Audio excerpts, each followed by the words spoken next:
से आज आप लोगों को धान्वंतरम तेलम का बारे में बताने के लिए आया हूँ, जो हमारे आयुर्वेद की चिकित्सा का बहुत ही श्रेष्ठ एक तेल है, जिसका क्लिनिकल प्रैक्टिस में हम लोग बहुत ज़्यादा उपयोग करते हैं। धान्वंतर तेल जो रहता है ना, अलग अलग अवस्थाओं में, अलग अलग व्याधियों में अंशांश कल्पना से पहले डायग्नोस करना पड़ता है। मतलब हमें निदान निकालना पड़ता है, हेतु निकालना पड़ता है, फिर संप्राप्ति समझ के फिर उसके बाद में चिकित्सा किया जाता है। और चिकित्सा करते टाइम हमें उपशय अनुपशय सब देखना पड़ता है। और फिर जब चिकित्सा किया जाता है ना, तो सफलतम चिकित्सा इससे प्राप्त होती है। तो यह हर तरह के वात व्याधियों में बहुत ही ज़्यादा उपयोगी रहता है। इसका धन्वंतर तेल नाम क्यों पड़ा है, तो कुछ लोगों का ऐसा मानना है कि धन्वंतरी भगवान ने खुद बनाया था, तो इसीलिए इसको धन्वंतर तेल बोलते हैं। दूसरा, कुछ लोग का ऐसा मत है कि जो धन्वंतरी भगवान है वो गॉड ऑफ मेडिसिन है, तो इसी तरह से और वो हर व्याधि को दूर कर देते हैं। उसी तरह से धन्वंतरम तेलम भगवान के, धन्वंतरी भगवान के नाम से पड़ा है। तो इसका मतलब है कि यह हर तरह की बीमारियों को ठीक कर देता है। और कुछ सहस्त्र युगम जैसे ग्रंथ हैं, उनमें ऐसा बताया गया है कि यह अग्नि देवता ने बनाया था। अग्नि देवता ने अपने मतलब तपस्या के बल से इसको सारे वनस्पतियों को कलेक्ट करके बनाया था, इसलिए इसको तो फिर ना यह अग्नि देवता द्वारा बनाया हुआ धन्वंतर तेल है। तो अगर हम लोग ना दूसरे ग्रंथों में देखते हैं, जैसे आयुर्वेद सार संग्रह, उसमें धन्वंतर तेल के बारे में नहीं बताया। चरक, सुश्रुत, वाग्भट, उन सब में धान्वंतर घृत बताया है। प्रमेह की चिकित्सा में धान्वंतर घृत बताया, धान्वंतर तेल करके कहीं भी नहीं बताया।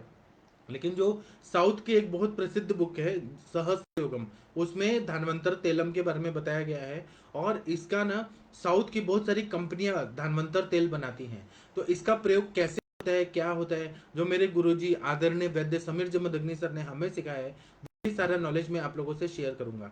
तो पहले मैं इसका श्लोक पढ़ूंगा, फिर उसके बाद में जो लिखा हुआ है उसके बारे में वह मैं बताऊंगा, और उसके बाद में क्लिनिकल एक्सपीरियंसेस आप लोगों से शेयर करूंगा।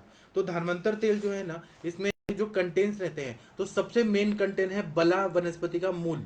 अब शीर बला तेल और धान्वंतर तेल ये देखेंगे ना, तो ज्यादातर एक जैसे ही हैं। लेकिन मतलब शीर बला तेल में तीन चार चीजें रहते हैं, जैसे दूध है, गाय का दूध है, फिर बला मूल है, उसमें तिल तेल में सिद्ध करके बनाया है, तो वो शीर बला तेल। लेकिन धान्वंतर तेल में और भी सारी वनस्पतियां आती है, और उसके मतलब दूध में तेल को सिद्ध करके बनाया जाता है।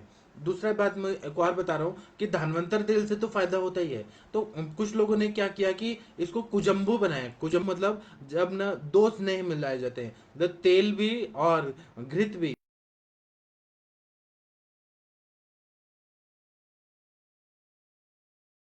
और इसका बहुत सारे बड़े बड़े जो व्याधि रहते हैं, जैसे अवेस्कुलर नेक्रोसिस या फिर लंबर स्पॉन्डिलाइसिस, उन सब में कुजम्बू, दानवंतर कुजम्बू का प्रयोग किया जाता है। और भी मैंने ऐसा देखा है कि ये इतना अच्छा तेल है, इतना अच्छा दवाई है, कुछ लोगों को ना जोश आया कि हम इसको और अच्छा बनाएं, इसका क्वालिटी और इम्प्रूव करें, तो उन्होंने शतपाकी धान्वंतर तेल बनाया। कुछ लोगों ने सहस्त्र पाकी मतलब 1000 बार पका के इसका प्रयोग किया, तो उनमें और अच्छा इफेक्ट आता है। जितना उसमें पाक किया जाता है वह उतना गुणकारी बन जाता है। तो धान्वंतर तेल का पहले मैं पढ़ूंगा, और उसके बाद में मैं इसका अर्थ बताऊंगा, फिर क्लिनिकल एक्सपीरियंसेस आप लोगों से बताऊंगा, जो ना आप लोग के प्रैक्टिस को 10 गुना ज्यादा बढ़ा देगा अगर इसका प्रयोग आप लोग करेंगे तो ऐसा बताया गया है कि बला मूल कषायस्य भागाशय षट्पयस्तथा यवकोल कुलत्था नाम दशमूलस्य च एकतः निष्क्वात भागो भागश्च तलस्य च चतुर्दशा द्विमेधा दारु मंजिष्टा काकुली द्वचंदनैः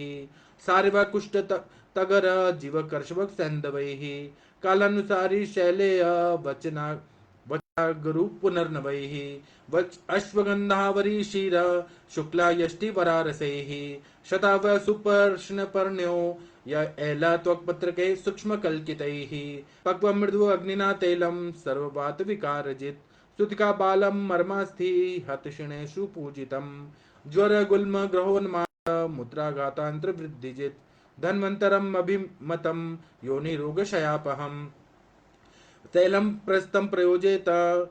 अब इसके बारे में बता रहे हैं कि क्या क्या कंटेंट्स है, वह जानना बहुत जरूरी है, और एनालिसिस करना जरूरी है कि यही कंटेंट धन्वंतर तेल, अब भगवान धन्वंतरी का नाम दिया हुआ जो तेल है, तो इसमें कुछ तो अच्छी दवाइयां होंगी, तभी तो भगवान धन्वंतरी का नाम मिला है। तो ऐसा बता रहे हैं कि बलामूल का काढ़ा लेना है, 6 भाग ले लेना है। बलामूल वनस्पति लेके आइए, उसको धो दीजिए, और धोने के बाद उसको क्वाथ मेथड से बनाना है। मतलब 1 भाग ये जो बलामूल का जो यवकुट चूर्ण वह ले लेना है। और उसके बाद में 16 गुना पानी, इसको उबालते उबालते 1/4 रह जाएगा, तो वह छान के वो काढ़ा लेना है। तो यह 6 भाग रहना चाहिए। उसके बाद में दूध 6 भाग लेना चाहिए। और फिर इसमें और क्या क्या द्रव्य डालना है, तो यव, कोल और कुलत्थी।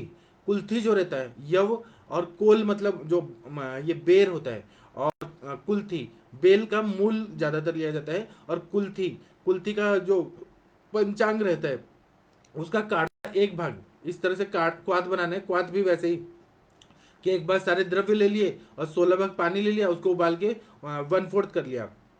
तो बलामूल कषाय है वह 6 भाग, गाय का दूध 6 भाग, और यव कोल कुलत का काढ़ा जो है वह 1 भाग लिया। उसी के तरह से एक प्रेस तेल लेना है। अब तेल में तिल तेल लिया जाता है। यह लेके फिर उसको पकाना है। पकाते पकाते अब वो पकने लग रहा है, और उसके बाद में बीच में कल्क डालना है। तो कल्क के लिए क्या करना है, तो मैदा लेना है, महामेदा, देवदारू, मंजिष्ठा, काकोली, शीर काकोली, मतलब कुछ कुछ जीवने गण के द्रव्य आ रहे हैं। काकोली, शीर काकोली, चंदन, सारिवा, सारे पित्त शामक और वात शामक। चंदन, सारिवा, कुष्ठ, तगर, फिर जीवक, ऋषभक, सैंधव, सैंधव नमक जो रहता है, फिर कालानुसारी मतलब ये सरसों को कालानुसारी राई को बोलते हैं, फिर शैलेय, वचा, अगरु, पुनर्नवा, फिर अश्वगंधा, शतावरी, मतलब ब्रहणीय द्रव्य सब डाल रहे हैं। और फिर वचा जो है वो संज्ञा स्थापन गण का है। और फिर शुभ पर्णी, मुद्ग पर्णी, फिर त्वक, त्वक मतलब दालचीनी, फिर तमाल पत्र मतलब तेज पत्र, और इनका प्रयोग करना है। तो यह सारे कल के द्रव्य डाल के और उसको पकाते जाना है। पकाते पकाते जब 1 भाग ऐसा आ जाएगा कि तेल का यथा फेनोद्गमे तेले फेन संतिष्ठ शर्पिशी, जब फेन का उद्गम होने लगेगा तो इसका मतलब है तेल सिद्ध हो गया है। मतलब वहां में बबल्स आने लगे हैं, तो तेल सिद्ध हो गया है। फेन संतिष्ठ सर्पिशी, जब घृत कल्पना करते हैं तो घृत का जो फेन रहता है वो शांत हो जाता है। तो इसमें क्या होता है कि जब ये शांत हो जाता है तब इसको छान के रख लेना है। तो ऐसा बता रहे हैं सहस्त्र युगम का ये पाठ है कि यह अग्नि देवता ने बनाया था अपने तपस्या के बल पे, ज्ञान प्राप्त करके। और ये जितना भी ज्ञान है आयुर्वेद का, ये तो पहले से ही है, अनादिकाल से। जिस तरह से देवता लोग हैं उनका जन्म और मृत्यु पता नहीं है, उसी तरह से आयुर्वेद तो नित्य है, शाश्वत है। और इसी को ब्रह्मा स्मृत्वा युषो वेदम प्रजापति मजीग्रात, मतलब ब्रह्मा जी ने स्मरण किया आयुर्वेद को। ये पहले भी था, ब्रह्मा जी के पहले भी आयुर्वेद था, कल भी रहेगा, परसों भी रहेगा, हर समय रहेगा। हम लोग बदल जाएंगे, हम लोग अलग अलग जन्मों में आएंगे जाएंगे, और दुनिया बदल जाएगी, लेकिन आयुर्वेद कभी नहीं बदलता है। विद्वान बदल जाते हैं, हर कोई बदल जाता है, लेकिन आयुर्वेद कभी नहीं बदलता है। तो आयुर्वेद का ये जो ज्ञान है यह अग्नि देवता ने तपस्या करके और इसको प्राप्त किया। अब क्या है, पूरा पंचमहाभूत ब्रह्मांड को देखेंगे तो ब्रह्मांड जो बना हुआ है जो तत्वों से, तो वह नित्य द्रव्यों से बना हुआ है। हम लोग पदार्थ विज्ञान में पढ़ते हैं कि नित्य द्रव्य अनित्य द्रव्य। तो आयुर्वेद भी जो है ना नित्य शास्त्र है, यह हमेशा ही रहता है। जब नया सृष्टि का निर्माण होता है, नया सृष्टि का निर्माण होते हैं, तो फिर ब्रह्मा जी आते हैं, विष्णु भगवान आते हैं, शिव जी आते हैं ये संसार को चलाने के लिए। और ईश्वर तो हमेशा ही है। तब ना आयुर्वेद भी आता है, अपने आप आता है, लेकिन नित्य है। यह इस रूप में आता है कि मनुष्य जब आते हैं तो मनुष्यों को कोई भी व्याधि ना हो। अभी मनुष्यों के हिसाब से देखा, पशु आयुर्वेद में भी बताया, पशुओं के लिए भी आयुर्वेद। तो ये आयुर्वेद तो है ही, मतलब आयु की रक्षा करने वाला। वृक्ष आयुर्वेद भी है, फिर अश्व आयुर्वेद भी है, हस्ती आयुर्वेद भी है। आयुर्वेद के अलग अलग ब्रांचेस है, लेकिन आयुर्वेद तो हमेशा ही रहता है। तो यह ना अग्नि देवता ने स्मरण किया, अग्नि देवता ने तपस्या किया और आयुर्वेद को लिया। तो यह तेल जो है ना, यहाँ ये बताने का उद्देश्य है कि अग्नि देवता ने बनाया और सभी वात विकारों को ये नष्ट करता है। जैसे कि सुतिका ज्वर जब रहता है, सुतिका में अगर प्रेगनेंसी के बाद कमर दर्द बहुत ज्यादा हो रहा है, जैसे कि नॉर्मल डिलीवरी भी हुई और बहुत ज्यादा ये मतलब जोर लगाना पड़ा डिलीवरी के टाइम पे, प्रोलॉन्ग लेबर हो गया, या प्रोलॉन्ग लेबर का टाइम हो गया, या फिर 9 महीने से वो थक गई है मतलब बच्चे को कैरी कैरी करने से, या फिर डिलीवरी के बाद ठंडे पानी में हाथ डाला है और उसके बाद में बहुत ज़्यादा वायु का प्रकोप हो गया है और उसको धूपन संस्कार नहीं हुआ है, तो उन सब में ना जब पेन बढ़ जाता है कमर में, घुटनों में, फिर उसके बाद में गुल्फ संधि में, पूरा बॉडी में पेन होने लगता है, जॉइंट पेन होने लगता है डिलीवरी के बाद। अगर सीजरियन सेक्शन होता है एलेक्सियस, उसमें तो और कमर दर्द होने लगता है क्योंकि इंजेक्शन दिया जाता है स्पाइनल एनेस्थीसिया।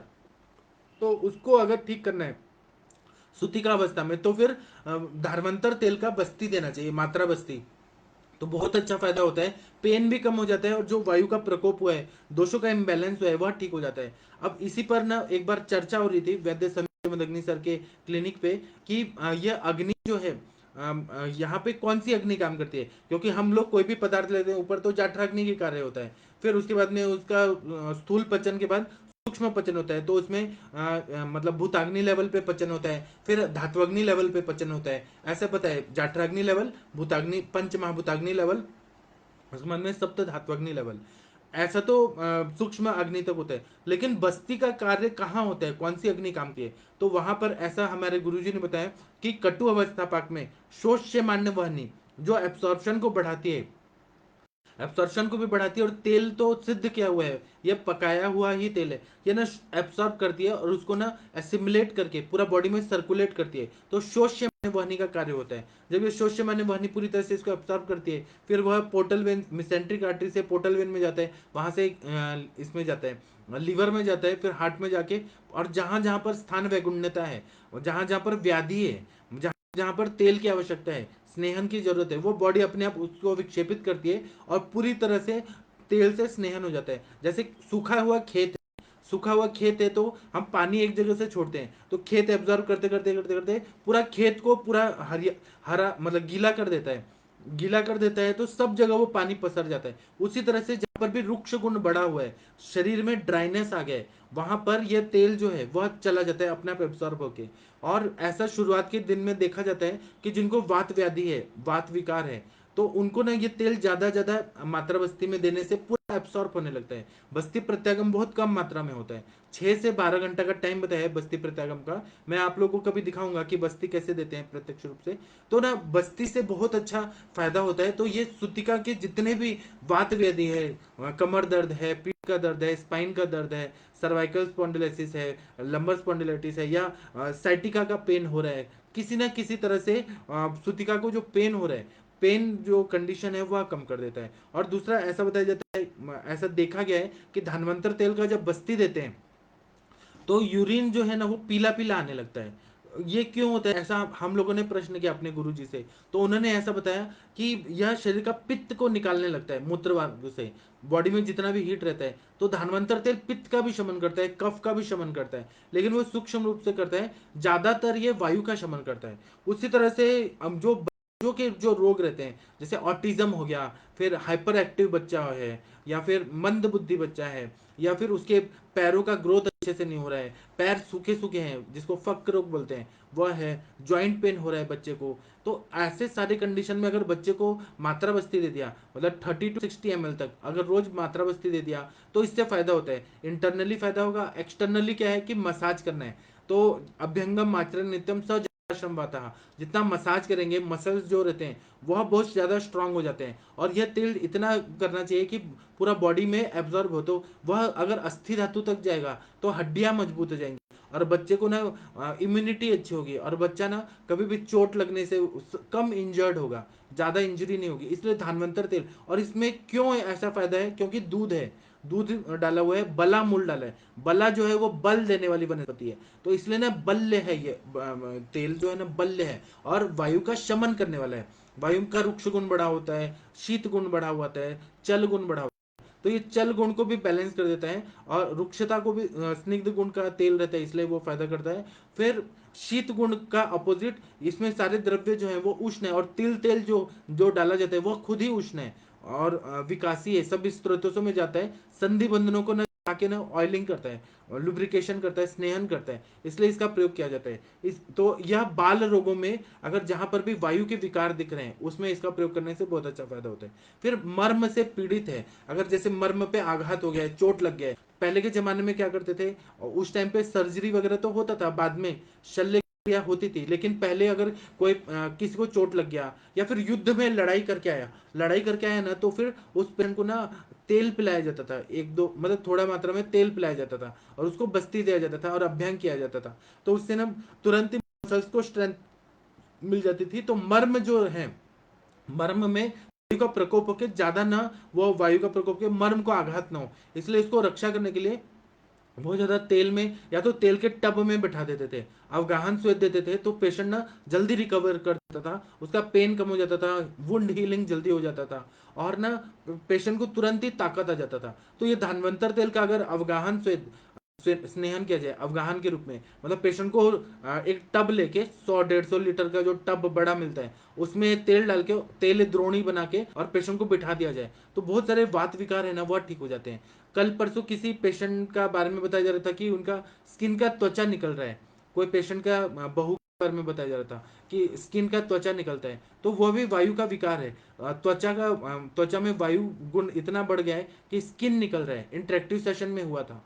तो उसमें भी अगर धन्वंतर तेल का अगर अवगाहन दिया जाए, मतलब तेल द्रोणी में बिठा दिया जाए, तो वो उनका स्किन अच्छा हो जाएगा और वह स्किन छिलका के रूप में निकलेगा नहीं। यह इसका बहुत ज्यादा महत्व रहता है। इसी तरह से अगर अस्थि पीड़ित है, अगर अस्थि धातु पे आघात लग गया है, कोई स्कूटर से या बाइक से जा रहा है और उसको चोट लग गिर गया, तो उसके बोन में ना हेयर लाइन फ्रैक्चर हो जाता है, या फिर हड्डियों में दर्द होने लगता है, या फिर किसी ने बहुत जोर से मारा, अभी क्या है कोरोना का टाइम है तो पुलिस ना डंडे से मार रही है, जो लोग भी ऐसे ही घूम रहे हैं तो पुलिस मार रही है ना, तो हड्डी तक वो पेन होता है, मसल्स में तो होता ही है। तो ऐसे में क्या करना चाहिए, तो एलोपैथी के डॉक्टर जैसे वोवेरॉन देते हैं, ब्रूफेन देते हैं, कॉम्बीफ्लेम देते हैं, वो non steroidal anti inflammatory drug है, पेन किलर है, वो ठीक है, लेकिन उनका ज्यादा यूज नहीं हो सकता है। अगर पेशेंट आयुर्वेद के डॉक्टर पास आएगा तो धन्वंतर तेल का बस्ती दे दिया, तो अपने आप वायु का जो प्रकोप है वह कम हो जाता है, आघात अभिघात से जो वायु का प्रकोप है वह कम हो जाता है, तो अपने अपना ये पेन किलर दवाई है। इसका और ऐसा भी फायदा होता है कि जैसे लंबर स्पॉन्डिलोसिस के पेशेंट आते हैं, साइटिका के पेशेंट आते हैं, फिर उसके बाद में नी जॉइंट के पेशेंट आते हैं, नी जॉइंट पेन बहुत ज्यादा हो रहा है, फिर उसके बाद में काफ मसल्स का पेन हो रहा है, काफ मसल बहुत ज्यादा स्टिफ हो गई है, थाइस भी बहुत ज्यादा स्टिफ हो गया है, या सर्वाइकल स्पॉन्डिलोसिस है, लंबर है, या फिर सैक्रल रीजन में इलियोआइलाइटिस इलियोआइलाइटिस ऐसा सैक्रोइलियाइटिस सॉरी सैक्रोइलियाइटिस है कि वहां पर ऐसा प्रॉब्लम है, या एंकुलाइजिंग स्पॉन्डिलाइसिस है जिसमें सारे वर्टिब्रस का फ्यूजन हो गया, या फिर ये हो गया स्कोलियोसिस हो गया है। ऐसे बहुत सारे कंडीशन जो रहते हैं ना जहाँ पे पेन हो रहा है, दर्द हो रहा है, नाता वाता शुभम रहते वाताद रहते हैं, मतलब कहीं भी पीड़ा हो रही है, पेन हो रहा है, तो वायु के बिना नहीं होता है। एक कोई श्लोक है मुझे याद नहीं आ रहा है, माधव निधन में बताया कि कहीं भी शूल और पेन होता है तो वायु के बिना नहीं होता है, दाह जो है वो पित्त के बिना नहीं होता है, और जहां पर ये कंडू वगैरह है वह कंडू प्रसेक जो वह कफ के बिना नहीं होता है। तो हर का टिपिकल सिम्टम बताया कि वायु अगर बढ़ेगा तो पेन होने लगता है, ना शूला वाता धृते नास्ती, शूलम वाता धृते नास्ती, ऐसा कोई शब्द श्लोक में बताया माधव निदान में। तो ना यह क्या करता है कि अस्थियों में अगर पेन हो रहा है या जॉइंट्स में पेन हो रहा है, तो यह धन्वंतर तेल का बस्ती दे दिया या मसाज कर दिया, कर्ण पूरण कर दिया, नस्य दे दिया, या उत्तर बस्ती दे दिया, ऐसे सारे कंडीशन में अगर इसका प्रयोग कर दिया जाए ना, तो अस्थि से और संधि में जो शूल है वेदना है वह पूरी तरह से ठीक हो जाता है। इसी तरह से ग्रहोन्माद है, बाहरी जो ग्रह है उनका, जैसे ऐसा बता रहे हैं कि ग्रहोन्माद का दो मतलब है। ग्रहों का मतलब कोई कोई बोलता है कि माइक्रो ऑर्गेनिज्म की वजह से जो बॉडी में तकलीफ हो रही है उसको भी ग्रह मानते हैं, और कुछ लोग ऐसा मानते हैं कि उन्माद में बताया कि ऋषि ग्रह, गंधर्व ग्रह, यक्ष ग्रह, पिशाच ग्रह, राक्षस ग्रह, या जो बाहरी कोई ताकत आती है बॉडी में, अटैक करती है, और वो क्यों करती है, तो रति की इच्छा से, मतलब सेक्स करने की इच्छा से, फिर उसके बाद में हिंसा करने की वजह से, या विशेष उसका पूजा वगैरह करने की इच्छा से, मतलब उनकी पूजा हो। और जो भी आत्माएं रहती हैं वह क्या करती हैं, दिव्य आत्माएं हो या कैसी भी आत्माएं हो, वो मनुष्य शरीर का बहुत ज्यादा ये मतलब चाहती हैं, क्योंकि मनुष्य शरीर जो है ना इसमें सबसे ज्यादा आनंद मिलता है उपभोग से। मतलब ऐसा मानना है कि वो सारी आत्माएं मनुष्य शरीर में आके, देवता लोग भी तरसते हैं कि मनुष्य शरीर में आए, और जितना भी ये पंच इंद्रियों का जो भोग विलास है, जितनी कर्मेंद्रिया है और ज्ञानेन्द्रिया, उनका भोग विलास को यहाँ पर भोगा जाए। यह दूसरे योनि में नहीं मिलता जितना मनुष्य योनि में मिलता है, ऐसा माना जाता है। अगर बंदर भी अगर मैथुन शक्ति मैथुन कर रहा है तो उसको उतना आनंद नहीं आएगा जितना मनुष्य के जन्म में आता है, मनुष्य के शरीर में आता है। तो इसीलिए ना देवता लोग भी चाहते हैं कि हमें मनुष्य का, इसलिए तो भगवान लोग भी अवतार लेते हैं। उनका दो उद्देश्य रहता है, एक तो मनुष्य जाति को कुछ अच्छी बातें सिखाना होता है, और दूसरे हम लोग महाभारत काल में देखेंगे कि भीष्म पितामह थे, वो मनुष्य योनि में आए, शाप कारण या कुछ भी वजह से। बहुत सारे लोग ना मनुष्य योनि में आना चाहते हैं। गौतम ऋषि का वेश बना के इंद्र आए थे और अहिल्या का उन्होंने व्रत जो था पतिव्रत धर्म भंग कर दिया था।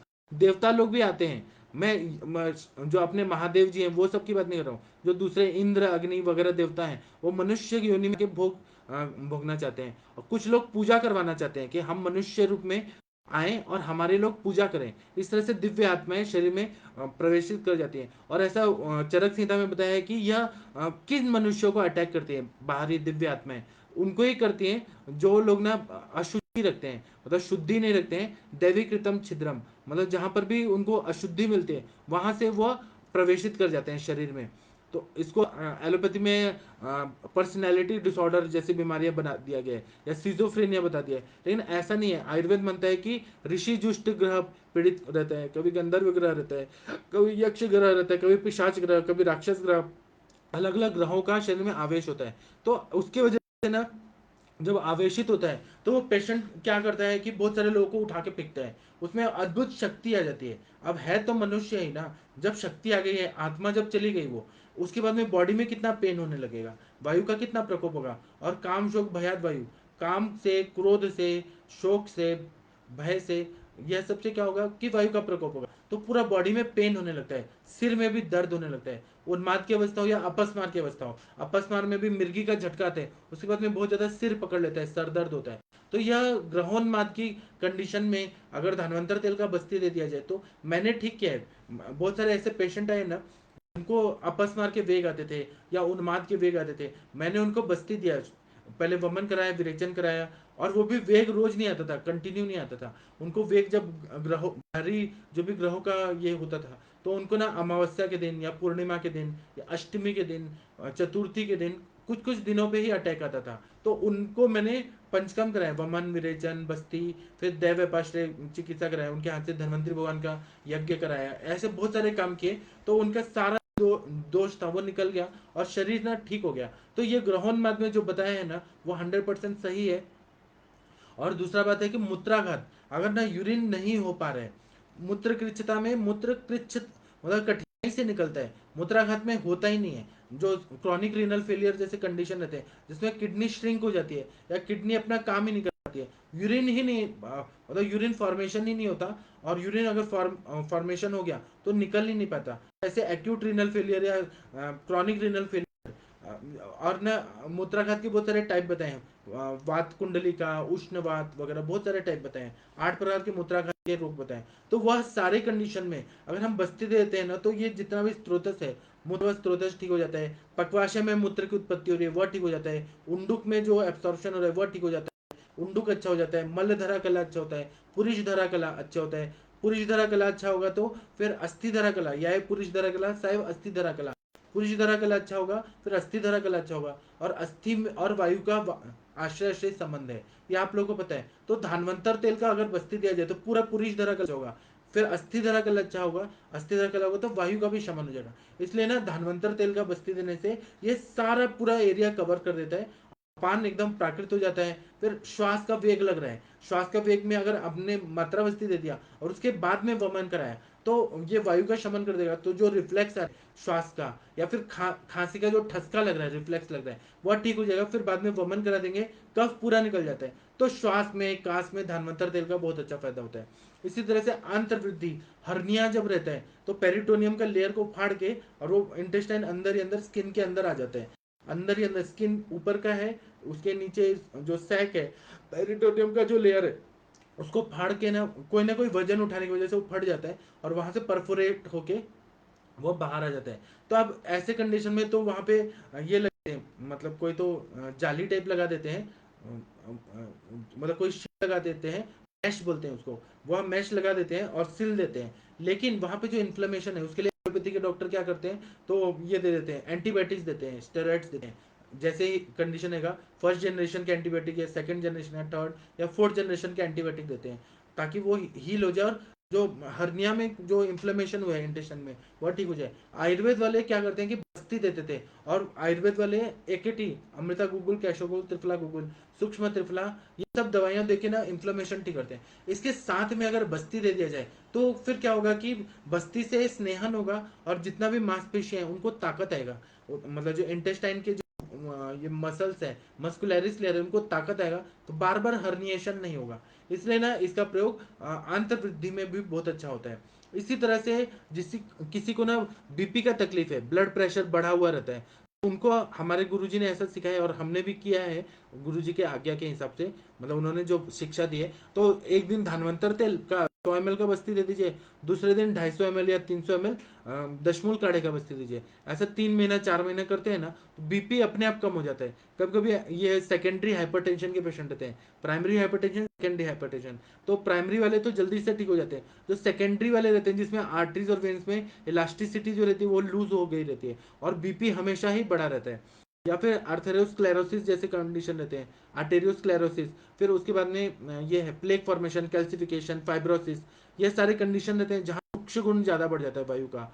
तो वह सब कंडीशन में अगर बस्ती दे दिया जाए, तेल का बस्ती, तो वह स्नेहन करता है, स्नेहन करता है तो पेशेंट ना ठीक हो जाता है, और जो बीपी है वह भी ठीक हो जाता है। और जो भी आर्टरीज में प्लेक फॉर्मेशन हो रहा है, कैल्सिफिकेशन हो रहा है, फाइब्रोसिस हो रहा है, फाइब्रोटिक चेंजेस हो रहे हैं, लीजन्स हो रहे हैं बहुत सारे, वह सब पूरा ये कवर कर देता है। क्योंकि स्नेहन जो है कहीं भी मिल जाता है स्नेहन ना, तो सेल्स को नई ताकत आ जाती है। और इसमें केवल तेल ही नहीं है, इसमें दूध भी डाला हुआ है, बलामूल भी डाला है ब्रीहण करने वाला, अश्वगंधा शतावरी भी डाला हुआ है, फिर संज्ञा स्थापन करने के लिए वचा भी डाला है, अगरू डाला है। फिर इसी तरह से मंजिष्ठा खून का रक्त का प्रसादन करता है, काकोली शीर काकोली ये पित्त का शमन करके जीवनीय कार्य करता है।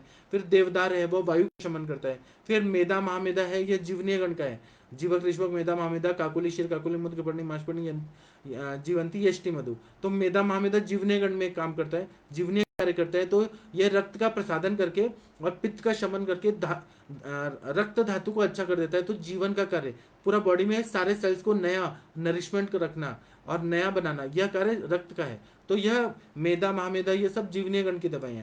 चंदन है वो पित्त का शमन करेगा, सारिवा है वो रक्त का प्रसादन करेगा, पित्त का शमन करेगा, कुष्ठ है वो पित्त का शमन करेगा, तगर है वह भी कफ का और वायु का शमन करेगा।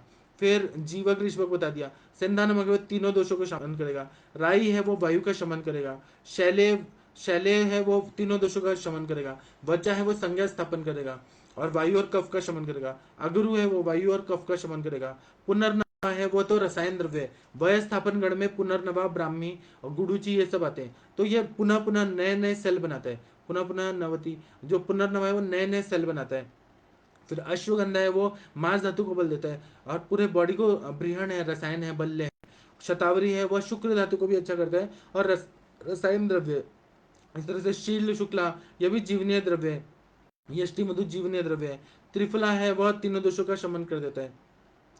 फिर शत पुष्पा है, शत पुष्पा मतलब मिश्रिया, जिसको हम ये बोलते हैं सोआ बोलते हैं, वह डाला हुआ है। तो आस्थापनोपग है, अनुवासनोपग है, अनुवासनोपग मतलब अनुवासन को बहुत अच्छे से एनहांस अच्छा करता है, मतलब उसका कार्य अच्छा करता है, इसलिए शत पुष्पा डाला हुआ है। मुदगपर्णी जो है वो जीवनीय गण में है। एला त्वक और तमालपत्र मन पे काम करते हैं और तीनों दोषों का शमन करते हैं, पित्त का स्त्राव अच्छा करते हैं। यह सारे मेडिसिन की योजना इस तरह से की है ना कि तीनों दोषों का शमन और वायु का शमन हो।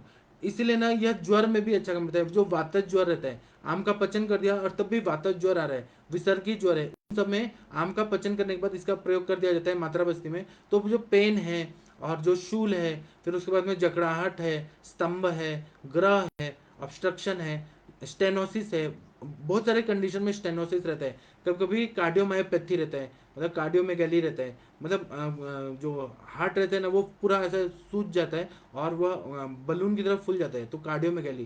कार्डियोमायोपैथी में मसल्स में पैथोलॉजी है, तो वहाँ पे कार्डोमाइडाइटिस मतलब वहाँ पे इन्फ्लेमेशन रहता है। ऐसे बहुत सारे कंडीशन रहते हैं ना जहाँ पे धानवंतर तेल का प्रयोग करने से बहुत अच्छा फायदा होता है। इसी तरह से जो योनि रोग है जिसमें फाइब्रॉइड है, फिर उसके बाद में सिस्ट है, पीसीओडी, तो जरूरी नहीं है कि आप हर पेशेंट को सहचरादी तेल का ही बस्ती दें, शीरबला का ही दें, आप धानवंतर तेल का बस्ती दीजिए ना, पेशेंट को बहुत अच्छा फायदा होता है, पीसीओडी में, फाइब्रॉइड में अच्छा फायदा होता है।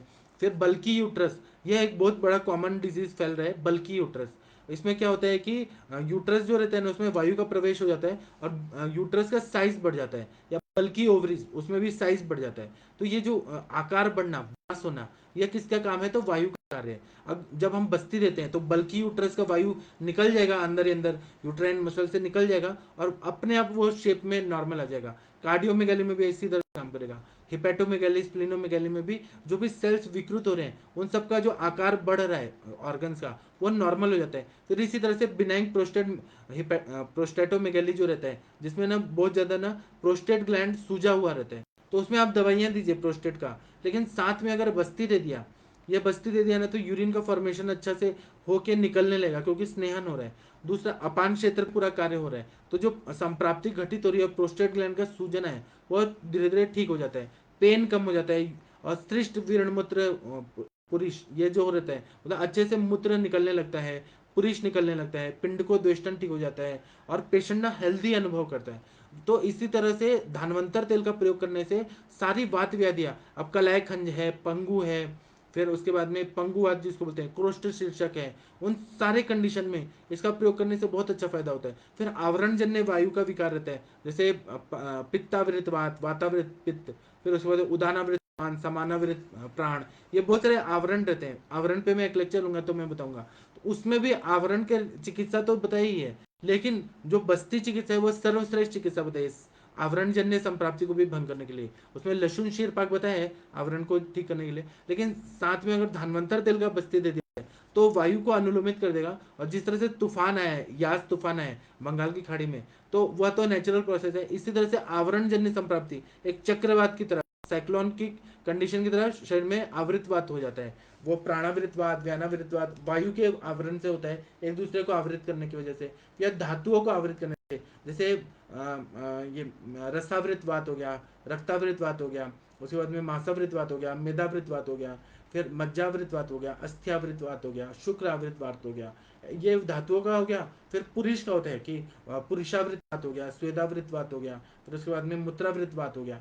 यह सारी कंडीशन मल इन सब का हो गया। उसके बाद में पक्वाशयगत बात हो गया, आमाशयगत बात हो गया, फिर स्थानानुसार भी रहता है। तो ये सारी कंडीशन में आवृतवात कभी मैं पढ़ाऊंगा तो आप लोगों को बताऊंगा। तो उसमें क्या रहता है कि, या फिर वातरक जैसे व्याधि रहती है जिसमें वायु और रक्त का आवरण रहता है, तो उसमें हम लोग क्या करते हैं कि रक्त मोक्षण कराते हैं वातरक में, प्रेशर गुगुल देते हैं, तिक्तक क्षीर बस्ती देते हैं। तो तिक्तक क्षीर बस्ती के ऑपोजिट मतलब अल्टरनेट डेज में हमें धानवंतर तेल का बस्ती देना चाहिए, क्योंकि इसमें बलामूल है, गोदूद है, और बहुत सारे ब्रिहन करने वाली दवाएं हैं। तो यह ना बहुत ज़्यादा स्टिफनेस और फिर जॉइंट पेन, फिर उसके बाद में इन सब में बहुत अच्छा फायदा करता है। अवेस्कुलर नेक्रोसिस में फायदा करता है, डीमैलिनेटिंग डिजीज में बस्ती देने से बहुत अच्छा फायदा होता है। आप लोग कटी बस्ती करते हैं, हृदय बस्ती करते हैं, जानू बस्ती करते हैं, तो आप लोग अच्छा क्वालिटी का धानवंतर तेल का कटी बस्ती करके देखिए। तो ऐसा करने से पता चलता है ना कि अगर कटी बस्ती 45 सीटिंग अगर हो गया, तो 45 सीटिंग मतलब एक दिन बीच लगाए करिए या हफ्ते में 2 बार करिए, 3 बार, 45 सीटिंग होने के बाद ना कमर में जो दर्द होता है, बैठे बैठे रहने ज़्यादा बैठने की वजह से कमर में दर्द होने लगता है, पेट आगे निकल जाता है, वह सारे कंडीशन में अगर ये कटी बस्ती कर दिया जाए तो बहुत अच्छा फायदा होता है। और वो भी धानवंतर तेल का कटी बस्ती करेंगे तो पेन बहुत अच्छा हो जाता है। और फिर वहाँ पे लुब्रिकेशन होने की वजह से, वहाँ पे स्नेहन होने की वजह से मूवमेंट अच्छा हो जाता है। जो रेस्ट्रिक्टेड मूवमेंट होते थे पहले बस्ती के पहले, वह सारे नॉर्मल हो जाते हैं। इसी तरह से इनफर्टिलिटी की कंडीशन रहती है, जैसे कि अभी सर ने बताया था, रामदास आवाड सर ने बताया था कि एंडोमेट्रोसिस, फिर हाइड्रोनेफ सॉरी एडिनोमायोसिस, या फिर एंडोमेट्रोसिस में हैवी मेंसेस बहुत ज़्यादा आते हैं। तो वहाँ पे पैथोलॉजी ऐसी होती है कि वहाँ पे इन्फ्लेमेशन बहुत ज़्यादा रहता है एंडोमेट्रियम में, और इन्फ्लेमेशन इतना फैलता है यूट्रस के ऊपर भी फैल जाता है, नीचे भी फैल जाता है, और बहुत ज़्यादा हैवी ब्लीडिंग होती है। उस वजह से एडिनोमाइसिस में मास, विकृत मास का बहुत ज़्यादा ग्रोथ होने लगता है, वो भी बहुत सारा दुष्टि की वजह से होता है। तीसरा, जैसे फाइब्रॉइड हो गया, सिस्ट हो गया, ये सारे कंडीशन में अगर ना बस्ती दे दिया जाए, सर ने तो चंदनमला लाक्षादी तेल का ही बताया कि चंदनमला लाक्षादी तेल से अगर हम लोग मात्रा बस्ती देते हैं तो जो अस्त्रिक है, रक्त प्रदर की कंडीशन है वो ठीक हो जाती है। लेकिन सर ने शायद ज़्यादा यूज़ नहीं किया, केवल सर ने पर्टिकुलर थोड़े ही मेडिसिन यूज़ किए हैं। अगर धानवंतर तेल का बस्ती दे दिया जाए, मात्रा बस्ती, तो वह भी अस्त्रिक की को भंग कर देता है। रक्त प्रदर में क्या होता है, वायु का प्रकोप हुआ रहता है अपान के क्षेत्र में, और आर्तव स्त्रोतस की दृष्टि होती है, उसमें रक्त पित्त का संप्राप्ति मिल जाता है, तो बहुत ज्यादा जिसको डिसफंक्शनल यूट्राइन ब्लीडिंग बोलते हैं, जिसमें मेनोरेजिया होता है, मेट्रोरेजिया, मेनोरेजिया मतलब बहुत दिन तक हैवी मेंसेस होना, बहुत प्रोलॉन्ग हो के, एक होता है कि 15-15 दिन ही आ जा रहा है या 7-7 दिन में ही आ जा रहा है, मेट्रोरेजिया बोलते हैं। तो ये सारे कंडीशन में जो इरेगुलर मेंसेस है या ये बोलते हैं डिस्पेरोनिया, पेन ड्यूरिंग क्वाइटस मतलब सेक्स करने के टाइम पे जो पेन होता है, या डिसमेनोरिया मतलब मेंसेस के टाइम पे जो बिफोर मेंसेस भी बहुत सारा पेन होने लगता है पूरा, या फिर ड्यूरिंग मेंसेस भी पेन होता है या आफ्टर मेंसेस भी पेन होने लगता है। ये सारे कंडीशन में गायनिक में तो ये बहुत इतनी दिव्य दवाई है धानवंतर तेल का बस्ती देने से। डिसमेनोरिया मतलब कष्टार्तव हो गया या अत्यार्तव हो गया या अल्पार्तव हो गया, मतलब कम मेंसेस आ रहे हैं, वहां पे स्त्रोतरोध है, रुक्षता बढ़ी है, इसलिए अल्पार्तव निकल रहा है। या फिर अनार्तव जिसमें मेंसेस ही नहीं आते, एमेनोरिया, प्राइमरी एमेनोरिया या सेकेंडरी एमेनोरिया, ये सारे कंडीशन में। या फिर मूड गर्भ रह रहा है बार बार, या फिर मूड गर्भ में परिग हो गया, फिर बीजक हो गया, प्रतिखूर हो गया, उपविष्टक, नागोदर, ये सारे कंडीशन में देने से फायदा होता है। या आयुजीआर हो गया, इंटरयूटेराइन ग्रोथ रिटार्डेशन, उसमें 8वें महीने में बस्ती नहीं देना है, 9वें महीने में बस्ती दे सकते हैं और उसके पहले थोड़ा थोड़ा मात्रा बस्ती दे सकते हैं। तो आयुजीआर की कंडीशन में भी इंटरनल मेडिसिन चलता है, वसंत का लघु मालिनी, मधुमालिनी, स्वर्ण मालिनी, वो तो देते ही हैं हम लोग, और बृहणेगण की दवाएं देते हैं। लेकिन अगर ये धनवंतर तेल का बस्ती दे दिया तो आयुजीआर में जो रुक्षता आई है वह अच्छी हो जाती है और बच्चे का अपना ये सब हाइट वेट सब बढ़ने लगता है। इसी तरह से बच्चों का अगर हाइट नहीं बढ़ रहा है, आईक्यू अच्छा नहीं हो रहा, ऑटिज्म है, फिर उसके बाद में हाइपर एक्टिव बच्चा है, हाइपर एक्टिविटी अगर ब्रेन का हो रहा है, तो उसका मतलब क्या हो रहा है कि उसमें वायु का प्रकोप है, वायु अस्थिर रहता है, स्थिर नहीं रहता। तो अस्थिरता को ठीक करना है, चल गुण को ठीक करना है, तो इसलिए धानवंतर तेल का बस्ती देने से ऑटिज्म का पेशेंट ठीक होता है, मंद बुद्धिता जो रहती है आवरण जन्य वह ठीक हो जाती है। उसी तरह से यह बहुत अच्छा फायदा करता है किसमें, तो हाइपर एक्टिव बच्चा जो रहता है उसमें मस्कुलर डिस्ट्रॉफी जैसी कंडीशन रहती है। जैसे आपने कल देखा था वो तनय अग्रवाल का केस देखा था इंटरेक्टिव सेशन में, उसमें भी अगर धानवंतर तेल का बस्ती दे दिया जाए तो फ्लेक्सिबिलिटी आ जाती है, मसल जो रहते हैं वो स्नेहन कर करके, क्योंकि स्नेह अध्याय में चरक जी ने बताया है कि हम लोग सूखी लकड़ी को अगर हमने स्नेहन कर दिया तो उसको भी स्नेहन कर करके, सॉफ्ट कर करके हम उसको पूरी तरह से बेंड कर सकते हैं। जो लकड़ी इतना हार्ड होता है, स्नेहन कर करके सॉफ्ट करके बेंड कर सकते हैं, उसका फ्लेक्सिबिलिटी बढ़ा सकते हैं। उसी तरह क्यों ना शरीर को दिया जाए, शरीर को अगर देंगे तो मस्कुलर डिस्ट्रॉफी, एट्रोफी, ये सब क्या कंडीशन है उसमें भी फायदा होता है। इस तरह से सेरेबल एट्रोफी रहता है, सेरेबेलम एट्रोफी रहता है, जिसमें ज्यादा सोचने की वजह से रुक्षता बढ़ जाती है, मज्जा धातु का क्षय होता है और ब्रेन ऐसे श्रिंक होने लगता है। उसमें भी मैंने दिया है बहुत सारे पेशेंट को, जब मैंने मात्रा बस्ती दिया धानवंतर तेल का, वो पेशेंट का जो ब्रेन ऐसे एट्रोफी हो रहा था, एलोपैथी बोलता है कि इरिवर्सिबल सेल डेथ होता है, लेकिन आयुर्वेद ऐसा नहीं मानता, हम लोग रीजनरेट करते हैं। इंटरनली अभ्रक भस्म दीजिए, स्वर्ण के सारे कल्प दीजिए और नीचे से बस्ती दीजिए धनवंतर तेल का, तो वह ना जल्दी से जल्दी रिगेन हो जाता है। जो भी जो शरीर जीवित है उसमें नया चीज बनाने में कोई मुश्किल नहीं होता, ऐसा आयुर्वेद कहता है। हम नए सेल बना सकते हैं, बस ये है कि जो जीवित इंसान है उसी में हो सकता है, डेड बॉडी में नहीं होता। इसी तरह से किडनी श्रिंक हो जाती है, शंकन किडनी ऐसे दिखते हैं सोनोग्राफी में, और जिसमें क्या रहते हैं कि बहुत सारे ये रहते हैं, मतलब किडनी फेलियर के पेशेंट रहते हैं, उनको डायलिसिस करते रहते हैं, किडनी का काम मशीन करता है, डायलिसिस कर करके किडनी श्रिंक होने लगती है। उसमें भी धानवंतर तेल का बस्ती देने से काफी हद तक हम वो श्रिंकिंग जो रहता है वो रोक देते हैं और काफी हद तक हम उसको नॉर्मल लाने का कोशिश करते हैं। 100% सारा किडनी नॉर्मल साइज में आएगा इसका अभी तक वो उल्लेख नहीं मिला है, किसी ने किया नहीं है, लेकिन इससे फायदा होता है, यूरिन फॉर्मेशन अच्छे से होने लगता है, यूरिया की रेटिनिन नॉर्मल रेंज में रहते हैं। इस तरह से नेफ्रोटिक सिंड्रोम रहते हैं, उसमें जो नेफ्रॉन्स रहते हैं वह बहुत ज़्यादा विकृत होते हैं और बहुत सारा प्रोटीन आने लगता है, बॉडी को वीकनेस आती है। तो एलोपैथी साइंस में उसका इलाज नहीं है, लेकिन आयुर्वेद में इसका इलाज है। अगर हम बस्ती देते हैं इसका धनवंतर तेल का बस्ती देते हैं तो नेफ्रोटिक सिंड्रोम ठीक करना कोई मुश्किल बात नहीं है, वो पेशेंट ठीक हो जाता है। इसी तरह से अगर ये है फ्रोजन शोल्डर है तो इसमें धनवंतर तेल का नस से देते हैं, धनवंतर तेल पिलाते हैं 1 चम्मच, ज़्यादा नहीं पिलाना है नहीं तो अग्निमांद्य करेगा। और तिल तेल, तिल ये सब जो बताएं वो अभिसंधि होता है, उसको ज़्यादा लेने के लिए मना किया गया है। 1 चम्मच धनवंतर तेल लेंगे ना तो श्वास काश में भी फायदा होता है। उसी तरह से साइटिका का पेन हो रहा है तो उसमें तेल का अभ्यंग करना है, रोज गर्म करके लुकवार्म करके मालिश करना है, जितना मालिश करेंगे, परिसेचन करेंगे, अवगाहन करेंगे, बहुत अच्छा फायदा होगा। तो इसलिए ना मंत्र तेल का प्रयोग हम उत्तर बस्ती में भी करते हैं, नस्से में भी, रक्त सॉरी नस्से में भी, कर्ण पुराण में भी।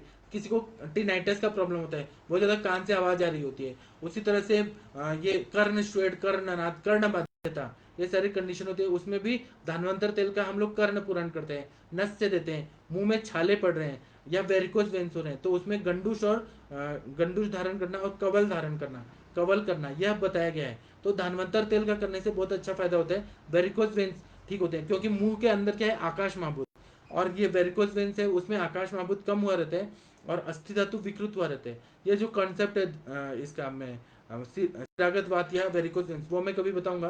तो बस ये समझ लीजिए कि गंडूश धारण करने से, धानवंतर तेल का गंडूश धारण करने से यहाँ का आकाश महाभूत अच्छा बैलेंस होगा। आकाश महाभूत में हम तेल धारण करा रहे हैं, वो तुरंत ही वेरिकोज वेन्स में जाएगा और तुरंत ही वहाँ का जो ये है इलास्टिसिटी उसको रिगेन कर देगा। ऐसा 40 दिन तक अगर करते हैं, मुंह में तेल धारण करते हैं या कवल धारण करते हैं, तो वेरिकोज वेन्स जो रहते हैं ना वो बहुत काफी हद तक अच्छे होने लगते हैं। यह चीज एलोपैथी साइंस नहीं बताता, ये आयुर्वेद बताता है। मुंह का कनेक्शन वेरिकोज वेन्स में पड़ता है और वो भी तेल और गंडूश का धारण करने से। इसी तरह से अभ्यंग के लिए बताया है, फिर परिशेचन के लिए बताया है, फिर उसके बाद में पिजिचिल जो क्रिया रहती है उसके लिए बताया है, उसी तरह से बस्ती बताया है नॉर्मल बस्ती के लिए, फिर उत्तर बस्ती के लिए बताया है। बहुत सारे में वजाइनल ड्राइनेस आता है, मेनोपॉज की कंडीशन आती है ना तो वजाइना पूरा ड्राई हो जाता है और बहुत ज़्यादा इरिटेट करता है, बहुत ज़्यादा ड्राइनेस होता है, फिर उसके बाद छिल भी जाता है ड्राइनेस की वजह से। उसमें अगर योनि पिचू इसको डिप करके वहाँ रखा जाए तो वो सॉफ्टनेस आ जाएगा और वजाइनल ड्राइनेस है वो ठीक हो जाएगा। इसी तरह से हॉट फ्लशेस निकलते हैं, उसमें भी अगर धानवंतर तेल का बस्ती दे दिया जाए तो बहुत अच्छा फायदा होगा। वो भी वृद्धावस्था की काल रहती है, स्त्री की जब मेनोपॉज की टाइम रहते हैं या प्री मेनोपॉजल सिम्टम रहते हैं तो ज्वाइंट पेन होता है, ऑस्टियोपोरोसिस होता है, ऑस्टियोआर्थराइटिस होता है, वह सब कंडीशन में अगर धानवंतर तेल का बस्ती दे दिया जाए बहुत अच्छा फायदा होता है। बहुत सारे लोग हमारे पेशेंट ऐसे आते हैं जिनका हिस्टेक्टॉमी कर दिया है, मतलब गर्भाशय को निकाल दिया गया है हैवी मेंसेस की वजह से या कोई पैथोलॉजी की वजह से। तो वहां पर क्या हो गया, आकाश महाभूत तैयार हो गया है और जहां पर यूट्रस था और वहां पे वायु का प्रकोप होता है, उसकी वजह से कमर दर्द की तकलीफ ज्यादातर लेडीज को रहती है हिस्टेक्टोमी करने के बाद। ज्वाइंट पेन रहते हैं, बुढ़ापा जल्दी आता है, स्किन खराब होने लगते हैं, वायु के सारे लक्षण दिखने लगते हैं और दांत खराब होने लगते हैं, शरीर के अवयव लूज पड़ जाते हैं, फिर मल वेग अच्छे से नहीं आता, बहुत सारे कंडीशन होते हैं, बुढ़ापा सब आने लगता है। वो सब कंडीशन में अगर तरोताजा करना है तो धानवंतर तेल का बस्ती करने से फायदा होता है। मेरे पास एक पेशेंट आई थी जो मेनोपॉजल टाइम पे आई और उनका नी जॉइंट में ये हो गया, मतलब वो क्लोज आ गए सारे जॉइंट्स और ना वहाँ पे डीजनरेटिव चेंजेस शुरू हो गया और पेन होने लगा, नी जॉइंट का सैनुअल फ्लूइड कम हो गया। ऐसे कंडीशन में एंटीरियर पोस्टीरियर लिगामेंट में बहुत ज़्यादा पेन होने लगा, तो उनको मैंने बस्ती दिया, मात्रा बस्ती दिया 1 महीना।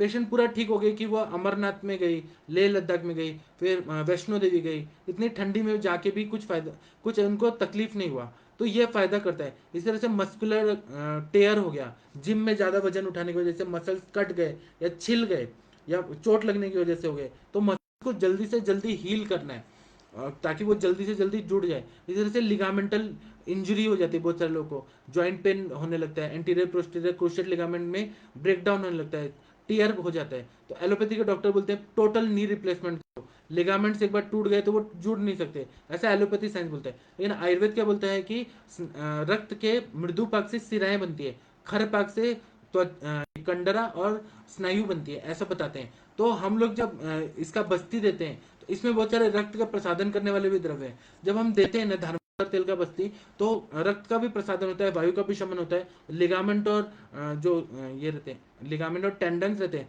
उनको हील करना बहुत ईजी जाता है, वो जल्दी हील होते हैं। तो पूरा टेयर, जो भी जीवित शरीर में जो भी सेल्स हैं जो डैमेज हो रहे हैं उसको नया बनाने के लिए हम बना सकते हैं, ऐसा आयुर्वेद में बताया है। आयुर्वेद में बहुत सारे ऐसे द्रव्य हैं जो अभी जैसे अल्सरेटिव कोलाइटिस के पेशेंट आते हैं उसमें लार्ज इंटेस्टाइन में बहुत सारे जख्म हो जाते हैं, 100-150 जख्म हो जाते हैं और वह ना हील ही नहीं हो पाता और बार बार मोशन जाना पड़ता है। हरीनेस और अर्जेंसी, मतलब अपान वायु जो रहती है वह विकृत हुई रहती है, प्रवाहिका जैसे लक्षण होते हैं कि बार बार प्रवाहन करना पड़ता है, और कृत्य अप्यकृत्य संज्ञताम, जाकर आए तब भी ना ये लगता है कि अभी फिर से जाना है, फिर से जाना है, और वो ना बहुत सारा म्यूकस निकलता है। उसमें मैंने धानवंतर तेल का बस्ती दिया, जब मैंने पिच्छा बस्ती बनाया तो उसमें धानवंतर तेल डाला और दूध में पका के और मोचरस डाल के धानवंतर तेल का बस्ती दिया, वो बहुत जल्दी हील हो गया। मतलब यह पूरा पक्वाशय जो है उसको ठीक कर देता है, जो पुरुषाशय है, अस्थिधरा कला है, उन सबको ये हील कर देता है। तो क्रॉन्स डिजीज, अल्सरेटिव कोलाइटिस में इसका प्रयोग क्यों नहीं करते आप लोग? आप लोग भी करिए, मैं भी करूंगा, और हमारे जल्दी ठीक होंगे, परमानेंट ठीक होंगे। कोलोनोस्कोपी में चेक करा के देखिए, सारे पेशेंट ठीक हो जाते हैं। तो इसका प्रयोग करना चाहिए। तो लेडीज के जितने प्रॉब्लम, गायनेकोलॉजिकल प्रॉब्लम है, उसमें ये काम करता है। उसी तरह से गर्भिणी अवस्था में करता है, सुतिका अवस्था में करता है, बाल्यावस्था में करता है, युवावस्था में करता है, वृद्धावस्था में करता है। जिसको शुक्राणु कम है, वायु का प्रकोप बहुत ज्यादा है, उनको भी ये बहुत अच्छा काम करता है। इनडायरेक्ट वे से वायु का शमन करके ये बहुत अच्छा काम करता है। तो मैं आप सबको ना ये लेक्चर बंद कर देता हूँ। 45 मिनट मैंने बोल दिया। अब मैं सभी को नमस्ते प्रणाम करके फिर मैं जाता हूँ। आप लोग इंटरेक्टिव सेशन में आएंगे ऐसा मैं उम्मीद करता हूँ। डॉक्टर प्रियंका जी नमस्ते, बहुत दिन के बाद आई प्रियंका जी, नमस्ते प्रणाम आपको। डॉक्टर सविता जी नमस्ते प्रणाम आपको। डॉक्टर बलविंदर सिंह जी नमस्ते प्रणाम आपको। डॉक्टर ज्योतिपाल जी नमस्ते प्रणाम आपको। डॉक्टर जयदेव सिंह जी नमस्ते प्रणाम आपको। डॉक्टर माधुरी यादव जी नमस्ते प्रणाम आपको। डॉक्टर इंदु सिन्हा जी नमस्ते प्रणाम आपको। राहुल यादव जी, आप भी बहुत दिन के बाद आए सर, शायद कोविड ड्यूटी में बहुत ज़्यादा बिजी थे राहुल जी, तो आपको प्रणाम। ओम प्रकाश तिवारी जी नमस्ते प्रणाम आपको। डॉक्टर मयूरी जी नमस्ते प्रणाम आपको। डॉक्टर सुषमा जी नमस्ते प्रणाम आपको। डॉक्टर स्वर्णा जी नमस्ते प्रणाम आपको। डॉक्टर श्रुति निगम जी नमस्ते प्रणाम आपको। आयुष दर्पण की टीम की तरफ से फेसबुक का लिंक दिया जा रहा है। डॉक्टर विकास विश्वकर्मा जी नमस्ते प्रणाम आपको। सत्यवान जी बोल रहे हैं कि क्या यह सहस्त्र का योग है, संदर्भ ग्रंथ है। यह एक बहुत बड़ा ग्रंथ है, इसमें सारे मेडिसिन बताए हैं। जिस तरह से आयुर्वेद सार संग्रह उत्तर भारत में बहुत प्रसिद्ध ग्रंथ है, तो उसी तरह से मैं अभी जो पढ़ा रहा हूँ ना, ये देखिए कितना बड़ा किताब है, शस्त्र योगम। इसमें हर तरह के तेल कषाय, एक श्लोक है और उसका मीनिंग है। तो इसमें बहुत सहस्त्र योगम से मैं पढ़ा रहा हूँ। तो इसमें ये किताब में ना, आपको चाहिए तो मैं दे दूंगा, 250 रुपये का आता है, मैं गिफ्ट दे दूंगा। आप मुझे एड्रेस दीजिए, मैं भेज देता हूँ। सहस्त्र युगम किताब है ना, इसमें इतने सारे अच्छे अच्छे तेल बताएं, सारे कषाय बताएं जो मार्केट में साउथ की कंपनियां बनाती है ना, सारे कषाय, अमृतोत्तरम कषायम, फिर गुडुचि अम्लाक्यादि कषायम, फिर बृहद वास्कादि कषायम, ये जो बनाती है सारा का इसमें डिटेल में उपयोग बताए। मैं धन्वंतर तेल उसी से बता रहा हूँ।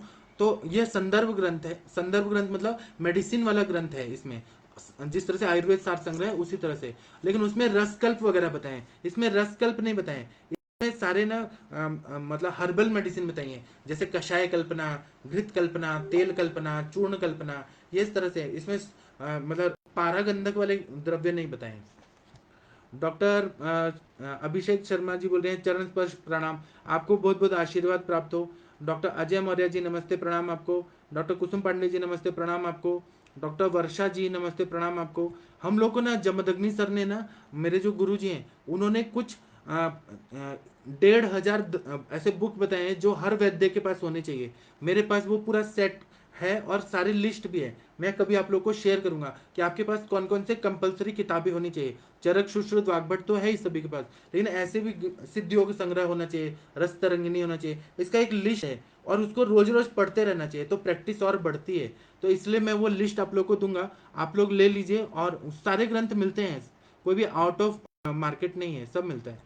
डॉक्टर वर्षा जी नमस्ते प्रणाम आपको। डॉक्टर दीपा जी नमस्ते प्रणाम आपको। डॉक्टर उषा जी नमस्ते प्रणाम आपको। आप लोग धन्वंतर तेल का यूज करिए अलग अलग बात व्याधियों में और रिजल्ट बताइए। डॉक्टर आरोग्यम आयुर्वेदा जी नमस्ते प्रणाम आपको। डॉक्टर प्रमोद कुमार जी, आपको भी कोटि कोटि नमन। डॉक्टर सत्यवान जी बोल रहे हैं कि क्या धन्वंतर अभ्यंग नस्य बस्ती पान सबके रूप में इस प्रयोग कर सकते हैं, सभी के लिए करिए और बहुत अच्छा रिजल्ट आता है। डॉक्टर श्रुति शर्मा जी नमस्ते प्रणाम आप। जो पोस्ट कोविड पेशेंट आ रहे हैं, या डेंगू चिकनगुनिया के वजह से ज्वाइंट पेन हो रहा है, या पोस्ट कोविड ज्वाइंट पेन हो रहा है, कमर दर्द हो रहा है, श्वास बहुत ज्यादा सांस फूल रहा है, तो उसमें क्यों ना धन्वंतर तेल का बस्ती दिया जाए दीपन पाचन करके। श्वास का वेग ही नहीं लगेगा, लंग्स की कैपेसिटी अच्छी हो जाएगी, लंग्स का ताकत मिलेगा धन्वंतर तेल से, क्योंकि इसमें बलामूल है, गाय का दूध है, इतनी अच्छी अच्छी दवाइयां हैं, तो लंग्स को बहुत ज्यादा मतलब बल मिलता है। डॉक्टर निर्मला जी बोल रही हैं कि patient H R CT score 17 admitted since 26 days, discharge 2 days back now, O two maintain SpO2 97-98, ये तो ठीक है ना, बहुत अच्छा है। फिर उसके बाद में कफ विद ब्लड, हाँ ये आप दीजिए, समीर पन्ना, अब्रक, बृहदवाद, चिंतामणि, ये दीजिए और इसका रिजल्ट बताइए। और आप ना इंटरेक्टिव सेशन में आइए तो मैं आपको बताऊंगा। शुक्र में काम करेगा, हाँ काम करेगा। शुक्र में हर तरह के प्रमेह में जो वायु के लक्षण आते हैं उसमें ये काम करता है। डॉक्टर माधव जी नमस्ते प्रणाम आपको। डॉक्टर नंद किशोर शर्मा जी नमस्ते प्रणाम आपको। सत्यवान जी बोल रहे हैं कि सर जी शैला बुरी शरीर लेना है, शिलाजित कृपया शंका का निवारण करिए। आप मुझे कांटेक्ट करिए, मैं आपको शिलाजित दिलवा के देता हूँ। डॉक्टर अरविंद सक्सेना जी नमस्ते प्रणाम आपको। डॉक्टर रूपाली जी बोल रहे हैं प्रोस्टेट में शमन चिकित्सा क्या दे सकते हैं। प्रोस्टेट पे मैं एक लेक्चर लूंगा तो मैं आपको बताऊंगा। मनोज अग्रवाल जी नमस्ते प्रणाम आपको। डॉक्टर राजकुमार धवन जी नमस्ते प्रणाम आपको। ओम प्रकाश तिवारी जी नमस्ते प्रणाम आपको। डॉक्टर रेणु जी नमस्ते प्रणाम आपको। ओम प्रकाश तिवारी जी नमस्ते प्रणाम आपको। डॉक्टर अभिषेक शर्मा जी बोल रहे हैं कि किडनी फेलियर के पेशेंट जिनका क्रिएटिनिन बढ़ गया क्या उन्हें बस्ती दे सकते हैं। इसको देते हैं ना तो मेंटेनेंस डोज में इसको बस्ती कंटिन्यू दे सकते हैं हम लोग। मात्रा बस्ती देने से ना क्रिएटिनिन और यूरिया मेंटेन रखता है, पेशेंट का किडनी का लाइफ बढ़ जाता है। आपको पता नहीं है ये बात। हम लोग तो किडनी फेलियर के पेशेंट में धानवंतर तेल 10 का बस्ती देते हैं, कंटिन्यू देना चाहिए। तो ना किडनी श्रिंक भी नहीं होती है, डायलिसिस कम हो जाता है। बार बार जो हफ्ते में 2 बार 3 बार डायलिसिस का टाइम होता है वो कम हो के पूरी तरह से डायलिसिस बंद होकर किडनी काम करने लगती है। इसका प्रयोग करिए। डॉक्टर विजू जी का क्वेश्चन है कि सर्वाइकल इनकम्पेटेंसी में दे सकते हैं क्या। कनेक्टिव टिश्यू डिसऑर्डर में भी दे सकते हैं। सर्वाइकल इनकम्पेटेंसी में पिचू रख के इसको सर्विक्स को ना पूरी तरह से अच्छा कर सकते हैं। कनेक्टिव टिश्यू डिसऑर्डर में तो इसका फायदा होता ही है। मल्टीपल स्क्लेरोसिस हो गया, फिर उसके बाद में डीमाइलिनेटिंग डिजीज हो गया, माइस्थेनिया ग्रेविस हो गया, पार्किंसन डिजीज हो गया। बहुत अच्छा, इसका नाम ही है धनवंतर तेल, धनवंतरी भगवान के नाम से बना है। मोटर न्यूरॉन डिजीज हो गया, उसमें भी बहुत अच्छा फायदा करता है। डॉक्टर रेणु पवार जी बोल रहे हैं कि एक चाइल्ड है, यूरिन में प्रोटीन आता है, पेशेंट वीक है, तो इंटरनल मेडिसिन में क्या दें। उसमें आप मुझे पूरे अच्छे से बताइए तो मैं बताऊंगा। फिलहाल मैं बताऊंगा कि धानवंतर तेल का बस्ती से फायदा होगा। आप मुझे ये अच्छे से क्लियर बताइए कि प्रोटीन कितना आता है तो मैं आपको अच्छे से बता पाऊंगा। डॉक्टर वर्षा जी बोल रही हैं कि एक पेशेंट को वेरिकोज वेन में तिल तेल गंडूज, पेशेंट को बहुत रिलीफ मिला, पेन भी कम हो गया। यह मैंने जमदग्नि सर की वीडियो कर दिया था। आप वर्षा जी बोल रही है ना वो 100% सही है। धानवंतर तेल का मैंने दिया है, मेरे पेशेंट को और अच्छा फायदा हुआ है। डॉक्टर मनोज अग्रवाल जी नमस्ते प्रणाम आपको। डॉक्टर त्यागी जी नमस्ते प्रणाम आपको। डॉक्टर वरुण कुमार जी नमस्ते प्रणाम आपको। डॉक्टर हरजीत सिंह जी नमस्ते प्रणाम आपको। डॉक्टर विकास जी नमस्ते प्रणाम आपको। डॉक्टर रचना जी नमस्ते प्रणाम आपको। अनुप्रीता जी बोल रही हैं कि गॉर्मुलर फिल्ट्रेशन रेट 200 है, प्रमेय है, तो आप दीजिए ना। सारे किडनीज को ये ताकत देता है, फिल्ट्रेशन रेट एकदम बैलेंस हो जाता है। रुक्षता है ना वो ठीक हो जाते हैं। रुक्षता को कम करना, वायु का शमन करना और वहां पे फिल्ट्रेशन को अच्छा करना, ये सारा धनवंतर तेल करता है। आप करिए तो और मुझे भी बताइए। मनीष जी नमस्ते। अजय मौर्य जी बोल रहे हैं बुक का नाम सहस्त्र योगम करके बुक है, ये ऑनलाइन भी मिलता है, अगर नहीं मिलेगा तो मेरे को बोलिए, मैं भेज दूंगा। How many days varicose gandush is advise in varicose veins. ऐसा बताते हैं 100 दिन, 150 दिन, 350 दिन या 1.5 साल देने से फायदा होता है। प्राची जी बोल रही हैं की रस माधवटी, माधव रसायन प्लस नसेल तर आपण कुठला मेडिसिन यूज करू शकतो इन कोविड पेशेंट। आप इंटरेक्टिव सेशन में आए तो मैं आपको अच्छे से बताऊंगा। डॉक्टर मुकेश कुमार जी नमस्ते प्रणाम आपको। डॉक्टर मानवी जी नमस्ते प्रणाम आपको। डॉक्टर पंकज जी नमस्ते। डॉक्टर गंगवार जी नमस्ते। डॉक्टर निशा जी नमस्ते। डॉक्टर विजय जी नमस्ते प्रणाम आपको। मैं सभी को नमस्ते प्रणाम बोलता हूँ। मैं अपना नंबर देता हूँ, आप लोग को कोई भी प्रश्न है तो आप मुझे व्हाट्सअप करिए, मेरे को जैसे टाइम मिलेगा मैं सभी लोगों को आंसर दे दूंगा। और ना आप लोग के हर क्वेश्चन का आंसर है मेरे पास, जितना मैं दे सकता हूँ मैं जरूर दूंगा। मैंने अपना नंबर दे दिया है और मैं अभी का ये जो लेक्चर है वो बंद करता हूँ। हम लोग फिर मिलेंगे, कब मिलेंगे, 8:30 बजे। तो आप लोग आइए, हम लोग वहाँ क्लिनिकल डिस्कशन